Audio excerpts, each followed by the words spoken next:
Magandang araw, eto ang lagay ng panahon ngayong January 24, 2026.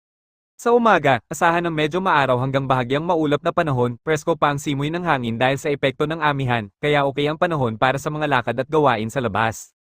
Pagsapit ng tanghali hanggang hapon, magiging mainit pero tolerable, may mga ulap na posibleng mabuo pero mababa ang tsansa ng ulan sa karamihan ng bahagi ng Metro Manila at kalapit na lugar. Sa hapon hanggang gabi, inaasahang maaliwalas hanggang bahagyang maulap ang kalangitan, walang inaasahang malawakang pag-ulan. Hangin, mahina hanggang katamtaman, patuloy ang epekto ng northeast monsoon o amihan, kondisyon ng dagat, katamtaman, mas maalon sa hilagang baybayin ng Luzon, UV index, katamtaman hanggang mataas sa tanghali, kaya iwasan ng matagal na bilad sa araw, paalala, uminom ng sapat na tubig, magdala ng payong o panakip sa araw, at maging alerto sa biglaang pagbabago ng panahon, mag-ingat po tayong lahat at magandang araw.